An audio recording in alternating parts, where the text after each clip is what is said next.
किसान भाई नमस्कार। मैं मोहम्मद समीम और आप देख रहे हैं मेरा यूट्यूब चैनल नई खेती केंद्र। किसान भाई, आज की वीडियो में बताऊंगा टिंडे की खेती। तो बने रहिए वीडियो के साथ। और अभी तक हमारा चैनल सब्सक्राइब नहीं किए हो तो नीचे सब्सक्राइब की लाल बटन दिख रही है, उसे दबा के सब्सक्राइब कर लो और बगल में घंटी दिख रही है उसे भी क्लिक कर लो। तो चलो चलते हैं वीडियो की ओर। किसान भाई, टिंडा जो है एक सब्जी है जो मार्केटों में आप देखते हैं गोल गोल अमरूद की तरह होती है। जैसे अमरूद होता है उसी तरीके का उसका फल होता है, उसे टिंडा बोलते हैं। उसे काट के उसकी सब्जी बनाई जाती है। तो किसान भाई, टिंडा कैसे उगाया जाए, इसके लिए सर्वप्रथम खेत का चुनाव करना होता है। जैसे ये जनवरी और फरवरी में अक्सर लगाया जाता है, लेकिन अगर बारिश के सीज़न में आप करना चाहते हैं तो ये जून जुलाई में लगाया जाता है, बोया जाता है। जून जुलाई की खेती अगर आप करना चाहते हैं तो सर्वप्रथम आपको खेत का चुनाव करना होगा जिसमें जल जमाव ना हो, बारिश का पानी ना भरता हो। और आपके यहाँ ज़्यादा बारिश अगर ना होती हो तो टिंडे की खेती कर सकते हैं। अगर कुछ बारिश का पानी जमा होने की संभावना है तो उस खेत से पानी निकास का रास्ता बना दीजिए ताकि उसमें पानी रुकने ना पाए। और खेत की तैयारी, सर्वप्रथम खेत की अच्छी जुताई करा लीजिए, 2-3 बाह गहरी जुताई करा के, और उसमें गोबर की खाद और यूरिया, पोटास 1 एकड़ में 20 टन गोबर और कम से कम 2 बोरी 100 किलो यूरिया और 50 से 60 किलो पोटास मिला के पूरा खेत में छिड़काव करा के रोटर से जुताई करा के मिट्टी एकदम भुरभुरी बना लीजिए। उसके बाद में मोटा मोटा इसमें बीट बनाइए खेतों में, लंबे लंबे, और इस तरीके से बनाइए कि जो नालियों में पानी आए तो नाली से होते हुए खेत के बाहर पानी निकल जाए, उसमें न रुकने पाए। जब भी आप नाली बना लें तो उस नालियों में पानी भर दें एक बार, सामान्य, ज़्यादा नहीं। और पानी का छोर जहाँ होता है वहीं पे बीज की बुआई की जाती है। पानी का छोर जहाँ होता है नाली पे, वहीं पे बीज की बुआई की जाती है। इसका बीज का जो छिलका होता है बहुत कड़ा होता है, मोटा होता है, जैसे करेले का होता है, ठीक उसी तरीके से होता है।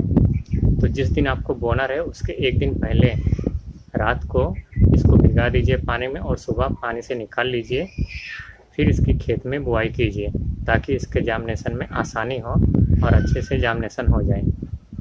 मोटा छिलका होने के नाते ये जामनेशन में थोड़ा लेट होता है, इसलिए इसके बीज को भिगाया जाता है। 1 एकड़ में कम से कम 6 से 8 किलो बीज लगता है। और अलग अलग किसान का अलग अलग अनुभव होता है, वो अलग अलग मात्रा होती है। किसी के 6 किलो में हो जाता है, किसी के खेत में 8 किलो में होता है, किसी के खेत में 10 किलो भी लग जाता है। तो ये बुआई के ऊपर है। किसान भाई, जो आप बीट बनाए हैं, नाली बनाए हैं, उन नालियों में सर्दी नमी बरकरार होना चाहिए, क्योंकि इसमें नमी ज़्यादा चाहिए और पानी नहीं भरा होना चाहिए, नमी चाहिए। तो जब तक जामनेशन ना हो तब तक आप उसमें बराबर पानी देते रहिए, तीसरे चौथे दिन। और जब जामनेशन हो जाए तो उसके बाद भी हफ्ते में एक बार पानी देना आवश्यक होता है। जब जामनेशन हो जाता है और पौधे बड़े बड़े हो जाते हैं तो दूसरे पानी में लगभग खेतों में खरपतवार उगने लगते हैं।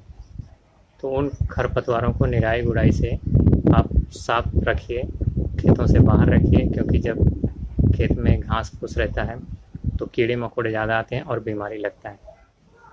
और जब कीड़े मकोड़े आते हैं तो उससे बीमारी फैलती है। उस बीमारी जो है अपने खेती पे बहुत असर करता है, पौधे नुकसान कर देते हैं। तो इसलिए खेत की जो घास फूस है उसकी साफ़ सफाई बराबर करते रहने का। किसान भाई, जब पौधे और थोड़े बड़े हो जाते हैं तो उन बीट पे हल्का सा यूरिया का छिड़काव कर देना चाहिए। इससे ये फ़ायदा होएगा कि जो पौधे हैं वो जल्दी जल्दी विकास करेंगे, जल्दी जल्दी फैलेंगे।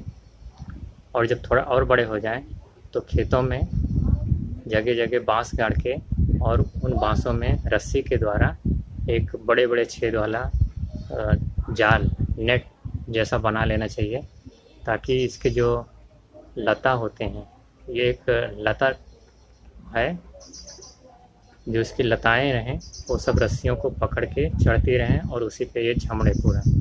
कोई कोई ज़मीन पे भी फैलने देता है, लेकिन ज़मीन पे फैलने से नुकसान होता है, क्योंकि ज़मीन से गर्मी निकलती है और उन गर्मियों से इसके फूल पे असर पड़ता है, फूल मुरझा जाते हैं, गिर जाते हैं।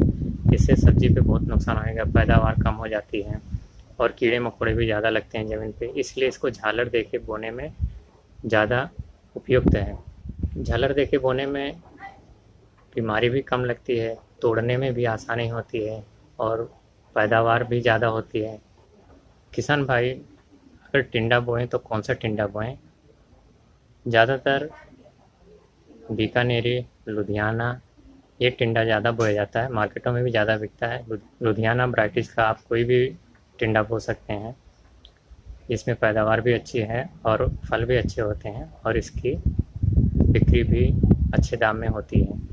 तो आप बीकानेरी टिंडा या फिर लुधियाना टिंडा बो सकते हैं, आपके लिए अच्छा रहेगा। किसान भाई टिंडा जो है एक सब्जी है, इसकी बिक्री बहुत आसानी से हो जाती है। आप किसी भी सब्जी मंडी में थोक भाव में बेच सकते हैं। आप किस प्रकार की खेती किए हैं, कितने पैदावार हुई और रोज़ का रोज़ आप कितना तोड़ते हैं। अगर बहुत ज़्यादा तोड़ते हैं तो होलसेल में सब्जी मंडी में बेचिए। अगर थोड़ी खेती किए हैं, थोड़ा थोड़ा तोड़ते हैं, तो आप फुटकर मार्केट में बेचिए, इसमें आपको बहुत फ़ायदा रहेगा। तो किसान भाई आशा करता हूँ कि वीडियो आपको पसंद आई होगी। अगर पसंद आई है तो एक लाइक कर दो और अभी तक हमारा चैनल सब्सक्राइब नहीं किया तो नीचे सब्सक्राइब की लाल बटन दिख रही है, उसे दबा के सब्सक्राइब कर लो और बेल आइकन को भी क्लिक कर दो। इस वीडियो को अपने किसान भाइयों में शेयर कीजिए और हमारे चैनल को और हमारा सपोर्ट कीजिए, हमारे चैनल को सब्सक्राइब करके। फिर किसी वीडियो में मिलते हैं नई खेती के साथ, तब तक के लिए जय हिंद।